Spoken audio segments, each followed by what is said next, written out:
ইমাম মালিক রাহমাতুল্লাহি আলাইহি তার জিন্দেগীর শেষ মুহূর্তের একটা ঘটনা এরকম ছিল। ইমাম মালিক রাহমাতুল্লাহি আলাইহি যখন বয়োবৃদ্ধ হয়ে গেলেন, যখন বুঝলেন এই পৃথিবীতে মনে হয় আর বেশি দিন উনি থাকবেন না, মনে হয় দুনিয়া থেকে চলে যাওয়ার সময় ঘনিয়ে আসছে। প্রিয় ভাইয়ারা আমার, ইমাম মালিক রাহমাতুল্লাহি আলাইহি সিদ্ধান্ত নিলেন জীবনের শেষ মুহূর্তগুলি উনি মদিনার মাটিতে থাকতে চায়। আল্লাহু আকবার বলেন। আল্লাহর রাসূলের রওজার পাশে ঘর বানালেন, উনি মুকিম ফিল মদিনা হয়ে গেলেন, মদিনার মুকিম হয়ে গেলেন। মদিনা থেকে বের হয় না।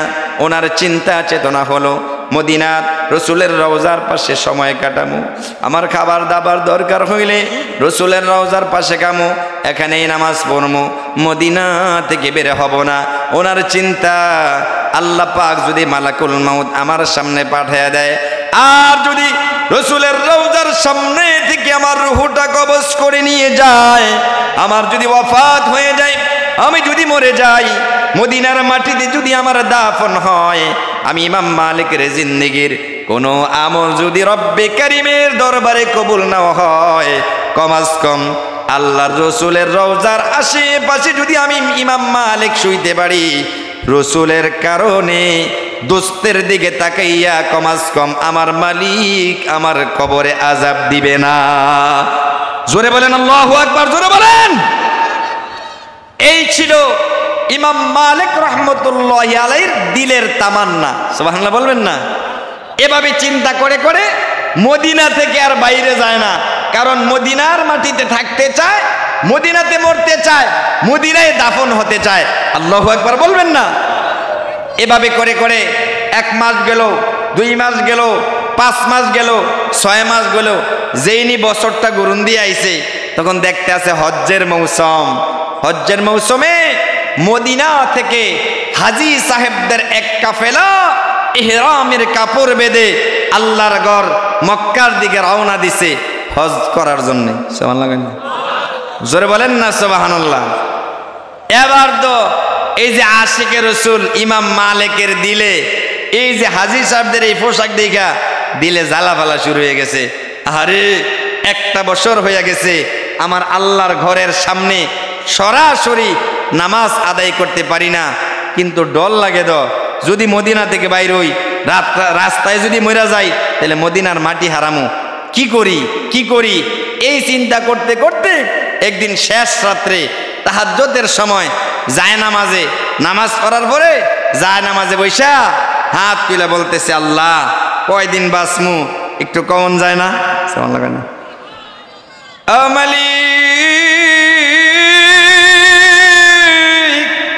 মদিনার মাটি থেকে বের হই না আল্লাহ, কারণ মদিনাতে থাকতে চাই, মদিনায় মরতে চাই, মদিনায় যেন আমার দাফন হয়। কিন্তু এই যে হজ্জের মৌসুমে তোমার আশেকেরা তোমার ঘর বাইতুল্লাহর দিকে রওনা দিল, মালিক রে আমিও কিন্তু তোমার একজন আশেক, আল্লাহ আমারও হজ্জে যাইতে মনে চায়, আমারও তোমার ঘরটা দেখতে মন চায়, কিন্তু ডর লাগে রাস্তায় যদি মরে যাই তাহলে মদিনার মাটি হারামু। ও মালিক, আমি ইমাম মালিককে যদি একটু বইলা দিতা কতদিন হায়াত আছে, যদি একটু জানতাম, তাইলে ওই অনুপাতে আমি সিদ্ধান্ত নিতাম। এই বলে বলে বলে বলে শেষ রাত্রিতে মোনাজাত করতে করতে কানতে কানতে কানতে কানতে এক পর্যায়ে ঘুমাইয়া গেছে। সুবহানাল্লাহ না? অনেক সময় দেখবেন ঘরের ছোট ছোট বাচ্চারা মার কাছে বায়না ধরে, এটা রান্না করে দাও, ওটা রান্না করে দাও। দেখবেন বাচ্চাদের স্বভাব হইল ঘরে যেটা রান্ধে এটা খাইতো না, জিগাইব কি রাঁধছো, এটা কইডা না, যেটা রাঁধছে না এটা বিচারে। কথা কয় না তো? আও কথা কন না? যেটা করে ফাঁক নাই এটা বিচারে, কই এটা খামো। তখন মায়ে কয় ঠিক আছে বাবা আমি রান্না করে দিচ্ছি, বসো। মা যখন সন্তানকে সান্ত্বনা দিয়ে চুলায় যায়, এক পর্যায়ে বাচ্চায় তো কয় না নগদ লাগবে, নগদ লাগবে। এভাবে কান্না করতে করতে মায়ের আইন্দাইয়া দেহে পুঁতে ঘুমাই গেছে গা, আছে না নাই? ছোট বাচ্চারা তাদের স্বভাব হলো কিনা কিছু চাইলে এই কানতে কানতে এক সময় এই ঘুমায়া যায়, এভাবেই ঘুমায়া যায়। সেম ইমাম মালিক আল্লাহর দরবারে কান্না করতে করতে করতে করতে এক পর্যায়ে ইমাম মালিক ঘুমায়া গেছে। যেই ইমাম মালিক ঘুমায়া গেছে, কুমিল্লার মুসলমান দিলের কান খুলে কথাগুলো শ্রবণ করো রে বাবা আমার। আল্লাহ পাক রব্বুল আলামিনের আদেশে এই যে ইমাম মালিক আল্লাহর কাছে দোয়া করতে করতে এক পর্যায়ে ঘুমায় গেল। ইমাম মালিক ঘুমাইতে দেরি মদিনার পয়গম্বর রাহমাতাল লিল আলামিন স্বপ্নের যোগে ইমাম মালিকের ঘরে আসতে দেরি করে নাই। আল্লাহ রাসূল স্বপ্নের যোগে আয়েশা বলছে, এসে ডাক দিয়া বলেন, এ ইমাম মালিক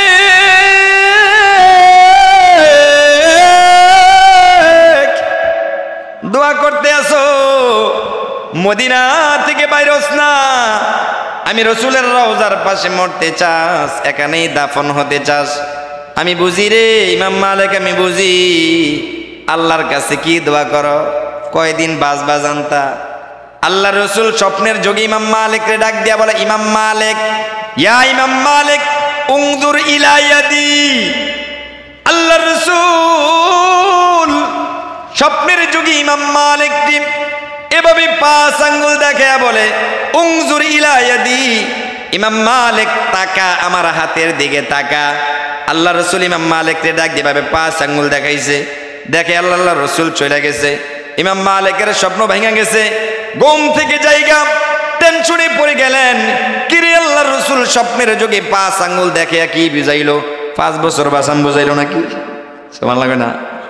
নাকি 5 মাস বাঁচমু, নাকি 5 দিন? ফেস ফোস লেগে গেছে। 5 বছর বাঁচলে তো মক্কা দেখুন যায়, 5 মাস বাঁচলেও তো যাওয়া যায়, কিন্তু 5 দিন বাঁচলে তো মক্কা যাওয়া যায় না। বলেন ঠিক কিনা? এখনকার মতন বিমান আছে নাকি? এখন না বিমান আছে, বিমানে 1 ঘন্টায় মক্কা থেকে মদিনা যাওয়া যায়। বুলেট ট্রেন বাড়িছে, বুলেট ট্রেন, বুলেট ট্রেন। ওই যে বুলেট বাস আছে কিন্তু দেখবেন মিয়ামি, দেখছেন নি? মানে তিমি মাছের মতন, সামনের একটু চোখা, দেখছেন না মনে হয়? আরে কথা কয় না, মক্কা মদিনায় বুলেট ট্রেন বাড়িছে, এই 2-2.5 ঘন্টায় চলে যায়। প্রায় 5,000 টাকার মতো ভাড়া। হ্যাঁ, 450 কিলো, এটা জানি। বাসে যাইতে আপনার 4-5 ঘন্টা লাগে। তাহলে মক্কা থেকে মদিনায় তখনকার গাড়ি আর বাস দো আসলো সর্বোচ্চ ওট। কথা বলেন না কি? কথা বলে না কি? ওট। তো 5 দিনে কি সম্ভব? চিন্তা করে রসুল যে 5 আঙ্গুল দেখাইলো, 5 বছর বুঝাইলো, নাকি 5 মাস, না 5 দিন? ফেসফুস লেগে গেছে। কি করব বুঝতেছে না তো। দেখেন ইমাম মালিক কে ছোট ইমাম না বড়? আপনার ইমাম সাহেবের মতন মনে হয় নাকি এবারের দেও বড়? কথা কয় না। ইমাম মালিক কত বড় ইমাম, কিন্তু স্বপ্নের ব্যাখ্যা ওনার, কথা কয় না, জানা। তাইলে বোঝা যায় এখন সবাই একটা মানে একজন মানুষ সব ব্যাপারে পারদর্শী হতে হবে এটা জরুরি না। এটা কি না? জরুরি না। দেখবেন শিশু বিশেষজ্ঞ যে ডাক্তার শিশু বিশেষজ্ঞ, বাচ্চা নিয়ে যে FCPS করছে, বেডার কাছে পাও ভাঙ্গা গেলে বেড়া চিকিৎসা করতে পারবো? আরে কথা বয় না। ওই হাড় ভাঙ্গা ডাক্তারের কাছে যাইতে হইব, অর্থোপেডিক ডাক্তারের কাছে যাইতে হইব। কথা বলেন না। যিনি মনে করেন একেবারে সার্জনে পারদর্শী, মানে কাটাছিরিতে 1 নম্বর, ওই ডাক্তারের কাছে দাঁতের সমস্যার কথা কইলে লাভ হইতো না। মা কথা কন না। আবার যে বেটা দাঁত পালায়, ডেন্টাল, যিনি দাঁত বিশেষজ্ঞ, ওনারে দিয়ে সিজার করণ যেত না। আরে কথা কয় না তারা, জোরে বলেন ঠিক কিনা? এক একজনে এক এক লাইনে পারদর্শী, এক একজনে এক এক বিষয়ে FCPS করা। কথা বলেন ঠিক নেই? ইমাম মালিক এত বড় ইমাম, একটা মাযহাবের ইমাম, স্বপ্নের ব্যাখ্যা, আরে কথা কয় না তো, জানা নাই। কিন্তু সেই তৎকালীন জমানার যিনি স্বপ্নের ব্যাপারে FCPS করা ছিল, মানে এই ব্যাপারে পারদর্শী, উনি হলেন ইমাম ইবনে সিরিন রাহমাতুল্লাহি আলাইহি। আল্লাহু আকবার জোরে বলেন না, আরো জোরে বলেন আল্লাহু আকবার।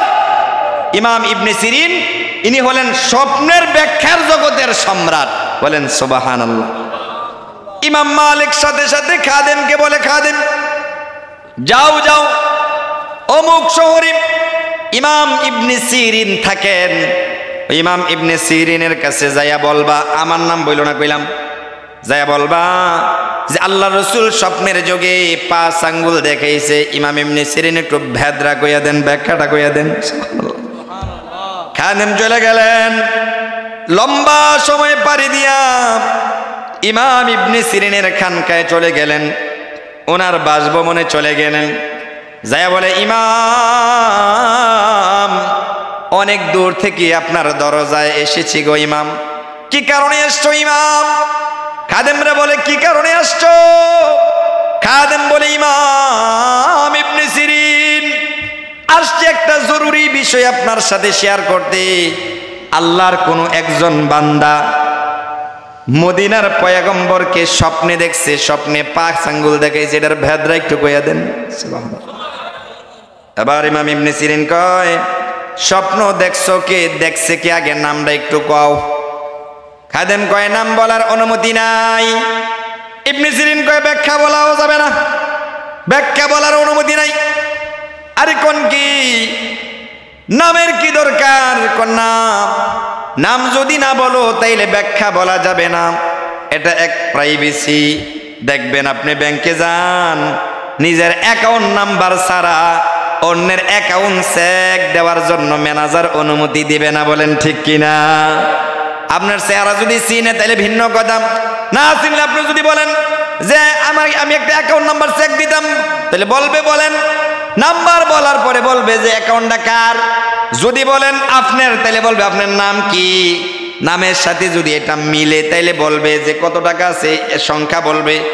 আর যদি না মিলে তাইলে বলবে অ্যাকাউন্ট যা তারাই দেখুন, বলার পারমিশন নাই। বলেন ঠিক কিনা? এটা এক প্রাইভেসি, এটা এক নিরাপত্তা। ইমাম মালিক রাহমাতুল্লাহি আলাইহি খাদেমকে পাঠালেন, আমার নাম বলিস না, যে বলিস যে একজনে দেখছে স্বপ্নে। ওহনের যুগে তো না দিক কেউ কেউ নবীরে দেখছে, কেউ কেউ শয়তানরে দিকে কেউ নবীরে দেখছে। নাউজুবিল্লাহ কোন নাম। আর রসুল তো এমন, আল্লাহ রসুল বলছেন যে আমাকে স্বপ্নে দেখছে সে আমাকেই দেখছে, কারণ আমার রূপ শয়তান ধরতে পারে না। আল্লাহু আকবার বলেন। আর যে রসুলরে স্বপ্নে দেখবে সে ডোল বাইরে কইতো না, এটা গোপন রাখবো। বলেন ঠিক কিনা?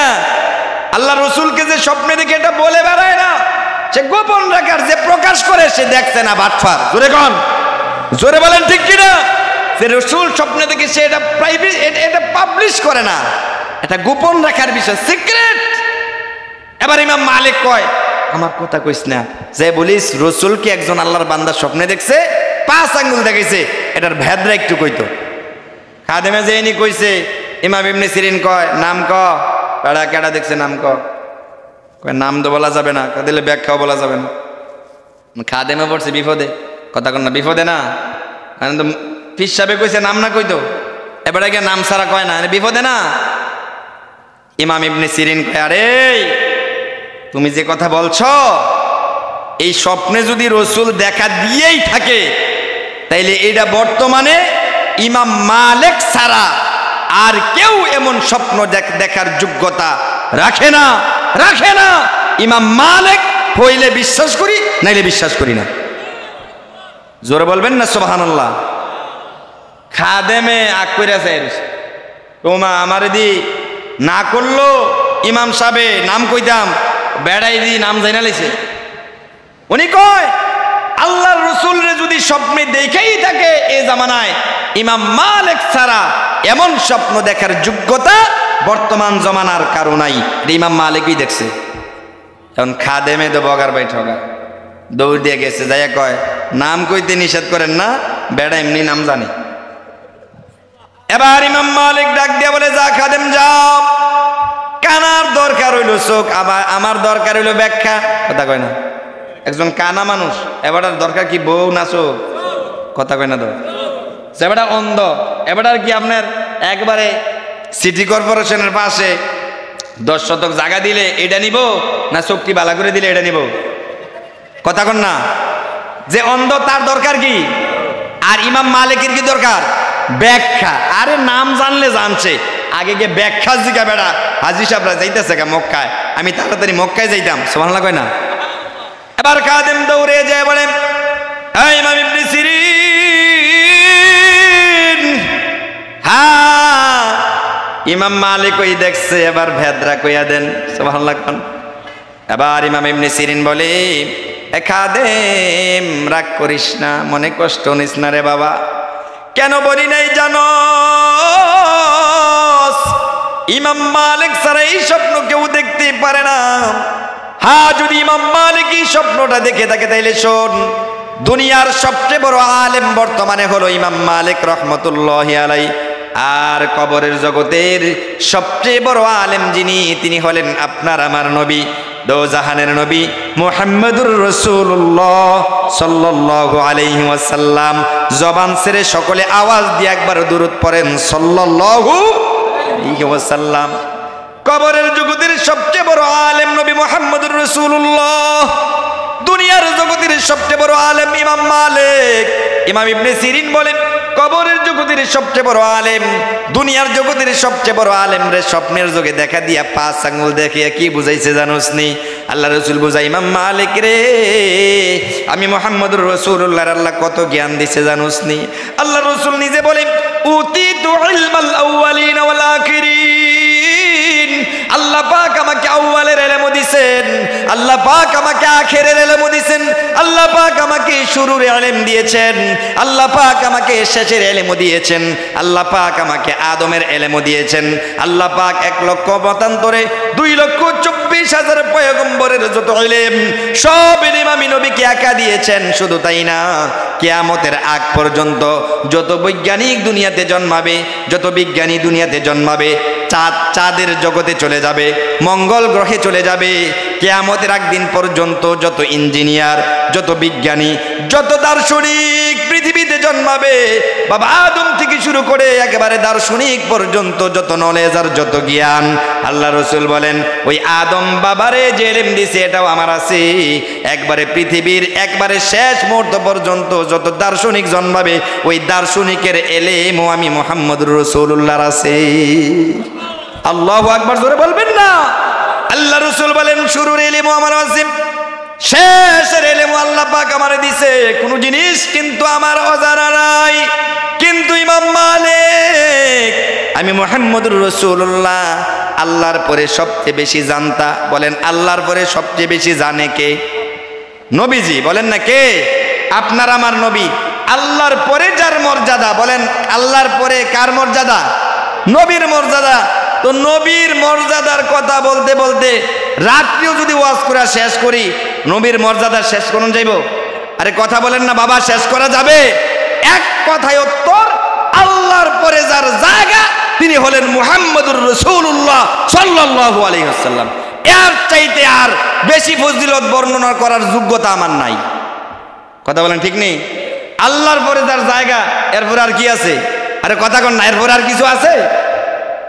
প্রিয় ভাইয়ারা আমার, আল্লাহ রাসূল বলেন, আল্লাহর পরে সবচেয়ে বেশি আমি জানি। কিন্তু ইমাম মালিক, তুমি যেই জিনিসটা চাইতে আসো, এমন 5 জিনিস আছে, এভাবে 5 আঙ্গুল দেখে কয়, এমন 5টা জিনিস আছে আমি নবীও জানি না। আস্তে কোন সুবহানাল্লাহ, জোরে বলেন সুবহানাল্লাহ, জোরে বলেন। কোন সেই 5 জিনিস জানার দরকার আছে নি? সংক্ষেপে বলবো, খালি তরজমা বলেন। সংক্ষেপে বলবো, কি বলবো? সংক্ষেপে। কোন সেই 5 জিনিস? আল্লাহ পাক রব্বুল আলামিন, ও প্রিয় ভাই, তাফসীরুল কোরআন মাহফিল ঠাকুরমার জলির গল্প বলার জন্য আপনাদের সামনে বসি নাই। এই যে 5 জিনিস আল্লাহ ছাড়া কেউ জানে না, এই কথাটা কোরআন থেকে আপনাদেরকে শোনামো। কোনো মোল্লার কথা নয়, কোনো পীরের কথা নয়, কোনো বাবার কথা নয়। শুরুতেই বলেছি মোল্লা নিয়া দল আছে, পীর নিয়া দল আছে, আল্লাহ নিয়া কি নাই? আল্লাহ পাক রব্বুল আলামিন পবিত্র কোরআনুল কারীমে সূরা লুকমানের 34 নম্বর আয়াতে আমাদেরকে বলতেছেন, স্পষ্ট করে বলতেছেন 5টা জিনিস এমন আছে যেই 5 জিনিস আমি নবীদেরকেও জানাই নাই, এই 5 জিনিস পৃথিবীর কোনো মানুষকে জানাই নাই। এই 5 জিনিসের ইলম আমি আল্লাহর কাছে রেখে দিয়েছি। 1 নাম্বার, আল্লাহ পাক বলতেছেন ইন্নাল্লাহা ইনদাহু ইলমুস সাআ। আল্লাহু আকবার। 1 নাম্বার, আল্লাহ পাক বলেন আমি আল্লাহ পাক জানি কখন কিয়ামত হবে। বলেন সুবহানাল্লাহ। কখন কিয়ামত হবে, কোন দিন কিয়ামত হবে পৃথিবীর কোন নবী রাসূল জানেন না। তবে হ্যাঁ, নবীদেরকে আল্লাহ পাক কিয়ামতের আলামত জানাইছেন। নবীরা কিয়ামতের আলামত বলে গেছে যে এই দৃশ্য দেখলে মনে করবা কিয়ামত ঘনায় গেছে। কিন্তু কোন দিন কিয়ামত হবে, কখন কিয়ামত হবে, কি কোন সময় কিয়ামত হবে পৃথিবীর কোন নবী রাসূলকে আল্লাহ জানান নাই। আল্লাহ কয় ইন্নাল্লাহা ইনদাহু ইলমুস সাআ। ও প্রিয় ভাই, সাফার জোরে কথা বলছি না, আপনি খোলেন সূরা লুকমানের 34 নম্বর আয়াত। রব্বি করিম বলেন ইন্নাল্লাহা ইনদাহু ইলমুস সাআ, কিয়ামত কখন হবে আমি আল্লাহ পাক জানি। 2 নাম্বার, ওয়া ইউনাজ্জিলুল গায়স, পৃথিবীর কোন জায়গায় কতটুকু পরিমাণ বৃষ্টি হবে এ খবর পৃথিবীর কোনো আবহাওয়ার অফিস জানে না, পৃথিবীর কোনো দার্শনিক জানে না। কোন জায়গায় কতটুকু পরিমাণ কত ফোঁটা বৃষ্টি হবে এই খবরও জানেন একজন, আওয়াজ করে বলা লাগবে তিনি কে? আল্লাহ জানে। আল্লাহ জানে। আবহাওয়ার অফিস থেকে সন্দেহভাবে কয় হইতে পারে, এত ডিগ্রি তাপমাত্রায় এটা হইতে পারে, কিন্তু হয় না। এমন হয় না? তো আসল খবর কার কাছে? জোরে বলেন না, কার কাছে? মনে করেন পদুয়ার বাজার বিশ্ব রোড থেকে দেখলেন হঠাৎ বৃষ্টি নামছে, দৌড়ে যায় সিএনজি ধরছেন। পদুয়ার বাজার বিশ্ব রোড থেকে এই পর্যন্ত ভাড়া কত? আরে কথা কয় না তো, 10 টাকা সিএনজি ভাড়া। তা আপনি দৌড়ে যাইয়া ভাড়া জিগান নাই, দৌড়ে গিয়ে উঠছেন মেঘেতে বাঁচানো লেগে। আপনার ধারণা হইল মেঘ নাইলেতে সর্বোচ্চ 15 টাকা নিব। মাখন 10 টাকার ভাড়া নাইলে 15 টাকা, নাইলে বেশিতে বেশি 20 টাকা, এর বেশি দাবি করতে পারবো? করতো না। আপনি মেঘেতে বাঁচানো লেগে দৌড়ে যে সিনজি ধরছেন, সিনজিওয়ালা 5 জন পাইয়া দিছে টান। ওমা যেইনি শ্রীনিবাসের কাছাকাছি আইছেন, আইয়া দেখেন রাস্তা হোক না। এমন হয়নিও? কথা কয় না তারা? ও এমন হয়েছে নি? ওই পদুয়ার বাজারে বৃষ্টি আছে, শ্রীনিবাসে কি নাই? কে জানে? আরে কথা কয় না তো, আরে কে জানে? আল্লাহ বলেন ওয়ায়ুনাজ্জিলুল গায়স,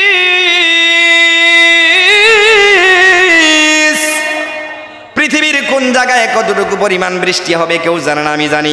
3 নাম্বার, ওয়ায়ালামু মা ফিল আরহাম, আমার মালিক বলেন মার রহমের ভিতরে বাচ্চা ছেলে নাকি মেয়ে পৃথিবীর কোনো ডাক্তার জানে না, পৃথিবীর কোনো দার্শনিক জানে না, এই খবর জানি একমাত্র আমি আল্লাহ। মার রহমের ভিতরে কি আছে কে জানে? জোরে কন্যা কে জানে? আপনারা কেবেন হুজুর আমাদের কি বেকুব পাইছেন, ডাক্তার যদি আলতা করলে কই আলায়? ডাক্তারে তো কয় মাস পরে, কথা কয় না তো, আলতা করলে কয় মাস পরে কয়? 6-7 মাস পরে যখন আপনি ডাক্তারে দেখান তখন যাইয়া গিয়া একটা মেডিসিন মার পেটে এভাবে লাগাইয়া এমনি এমনি এমনি এমনি ঘুরায়, আর স্কিনে চাই আছে কয় এই পজিশন উল্টে আছে, নাইলে এমনি আছে, নর্মাল এবো না সিজার এবো, বেডা না বেডি, এটা কয় মাস পরে কয়? কথা কয় না তো তারা, জোরে কোন কয় মাস পরে? 6 মাস পরে। 6 মাস পরে এমন সময় কয় যে সময় বাচ্চার খবর জানার পরেও তখন বাচ্চারা আর নষ্ট করার কোনো কায়দা থাকে না। অথচ মা আর বাবার যৌন মিলনের মধ্য দিয়ে বাবার পৃষ্ঠদেশ থেকে, মার বক্ষদেশ থেকে যে বীর্যটা বেরিয়ে যায়, ওই বীর্যটা মার রেহেমের ভিতরে যে জায়গা পায়, ওই রেহেমের ভিতরে 1 ফোঁটা নাক পাক পানি, ওই পানির ভিতরে ছেলে আছে নাকি মেয়ে আছে পৃথিবীর কোনো গাইনি বিশেষজ্ঞ বলতে পারবো? পৃথিবীর কোনো ইঞ্জিনিয়ার, কোনো দার্শনিক কে জানে? ওয়ায়ালামু মা ফিল আরহাম, আল্লাহ কয় আমি জানি। সুবহানাল্লাহ কোন? 4 নাম্বার, ওমা তাদরি নাফসুম মাদা তাকসিবু গাদা, এ বান্দা 4 নাম্বার, আগামী কালকে তুমি কি উপার্জন করবে, কি খাবে তুমি জানো না, এটাও আমি জানি।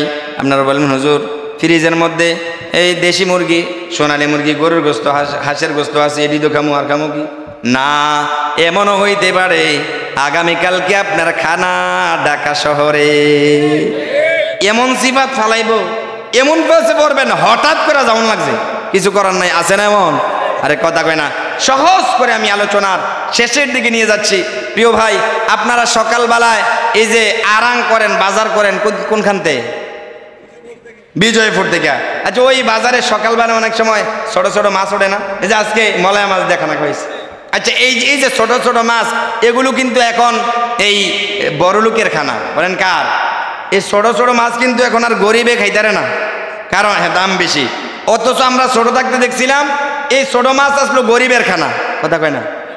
5 টিয়া বাঘ, 10 টাকা বাঘ, কথা কয় না? তো তখন জমিদার যারা পয়সাওয়ালা, যারা ডাইনে বা টেবিল উঠে দিয়া নিচে দিয়া টেহান, তার তো তারার লেগে কার খুব কাতল, কথা কয় না? তো যেবারে গরিব এবারে সর্বোচ্চ এই ছোট ছোট মাছ কিনা কোনো মতে এই 10 টাকা দিয়ে একবার কিনলে 1 সপ্তাহ গেছে গা তারা।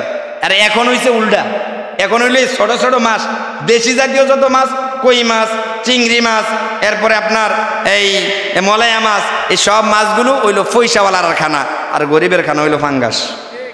কথা কয় না? তো এ কথা কি আপনারা এই কয়েকজনে ঠিক, বাকিরা বেঠিক? আরে গরিবের খানা কি? কথা কয় না? গরিবের খানা ফাঙ্গাস।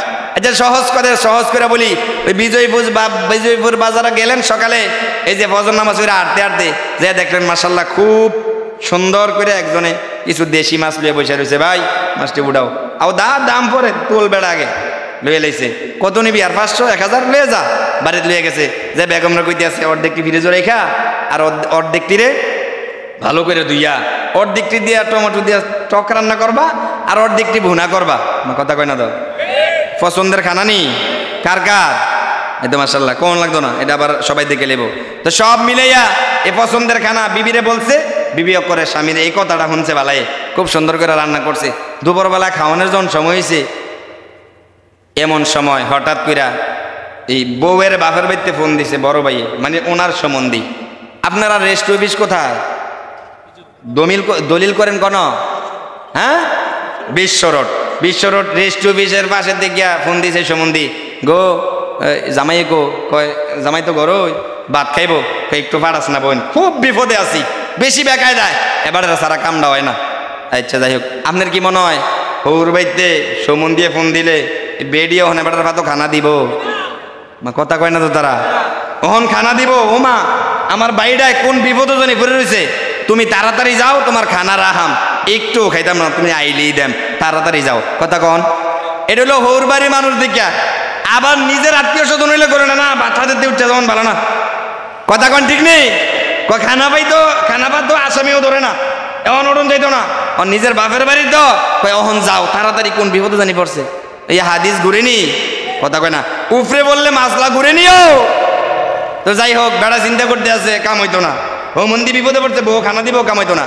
গেছে গা যাইয়া বিশ্বরোড যাইয়া জমিন দলিল টলিল করতে করতে সাবে গেছে আবার খানা খাইতো। তো আস্তে আস্তে বেল বাজছে 3টা, দুপুরে খানার সময় আসে না গেছে।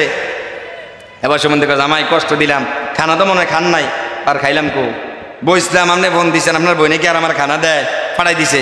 কি রানছিলেন? এই তো সকালে একটু পছন্দ করে বাজারটা করছিলাম। বাদ দেন, আইয়েন যে কান্দির পার গিয়া কাচ্ছি খামু। কথা কয় না তো? কথা কন না? কান্দির পার গিয়া কি খাইছে? খাসির কাচ্চি খাইছে। খাওয়ানোর কথা আসলো কি? কথা কয় না তারা। আবার শেষ করে লিতেছি, মুনাজাত দিলাম, খাওয়ানোর কথা আসলো কি? আর খাইছে গিয়া কি কে জানে? কথা কয় না তো? আমা তাদিরিম নাফসুম মাযা তাকসিবু গাদা। আরে বান্দা, আগামীকালকে কি খাবে, কি উপার্জন করবা তুমি জানো না, এটা আমি জানি। 5 নাম্বার, আমা তাদিরি নাফসুম বিআইয়ি আরদিন তামুত। কখন কোন সময়ে কোনখানে মারা যাবে পৃথিবীর কোনো ডাক্তার জানে না, পৃথিবীর কোনো দার্শনিক জানে না, কোন জায়গায় কখন মারা যাবে রে বান্দা, এই খবর জানি আমি আল্লাহ। আমার নবী বলে, ইমাম মালিক 5 জিনিস আমিও জানি না, এই দোয়া বন্ধ করো। আল্লাহু আকবার বলে। প্রিয় ভাই, আল্লাহ পাক রব্বুল আলামিন বললেন, ওয়াবুদ রাব্বাকা হাত্তা ইয়াতিয়াকাল ইয়াকিন। মরণ পর্যন্ত ইবাদত করো আল্লাহর। তাহলে মরণ কখন আসবে যেহেতু আমাদের জানা নাই, তাহলে বোঝা গেল 24টা ঘন্টার মধ্যে একটা সেকেন্ডেও এমন রাখা যাবে না যে গুনার পরিবেশ, যখনই আজরাইল আসলে আপনার আমার সমস্যা হইতে পারে। এক কথা, মরণ পর্যন্ত ইবাদত কেমনে করবো? তাহলে 24টা ঘন্টা ইবাদতের ভিতরে ঢুইকা যাওয়া লাগবে, বলেন ঠিক কিনা? আজ তো ঠিকই কইছেন, কিন্তু এটা কি কইলেন? 24 ঘন্টা যদি ইবাদত করি সংসার করবো কারায়? আমার চাকরি কে করবে? আমার খেত কামার কে করবে? আমার ব্যবসা কে করবে? না, ইসলাম আপনারা 24 ঘন্টা শুধু আল্লাহ আল্লাহ আল্লাহ আল্লাহ মসজিদে পড়ে থাকতে বলে নাই। ইসলাম বলে আপনি ঈমান আনার পরে 5 ওয়াক্ত নামাজ আদায় করার পরে আপনি হালাল ভাবে রিজিকের সন্ধানে বেরিয়ে পড়েন। আপনি জমিনে চলে যান, আপনি রিক্সা নিয়ে বেরিয়ে যান, আপনি ঠেলা নিয়ে বেরিয়ে যান, আপনি মাটি কাটেন, আপনি কষ্ট করেন, আপনি জমিতে হাল চাষ করেন। আমার নবী বলে ঈমান আনার পরে 5 ওয়াক্ত নামাজের পরে কেউ যদি এভাবে হালাল রিজিক তালাশ করে, আল্লাহ রসুল বলে প্রত্যেক কাচির খোঁচায় খোঁচায় প্রত্যেক জমিনের এভাবে হাল চাষ করবে, সে রিক্সা চালাবে, পেটেল ঘুরাবে। আমার নবী বলেন প্রত্যেকটা পেটেলে ঘুরা নিতে বান্দার আমল নামায় ইবাদতের সওয়াব লেখা হবে। 24 ঘন্টা মসজিদে পড়ে থাকতে হবে এটা কথা না। ঈমান আনার পরে নামাজ দিয়ে আদায় কইরা হক হালাল ভাবে যেটাই করবেন সেটাই ইবাদত।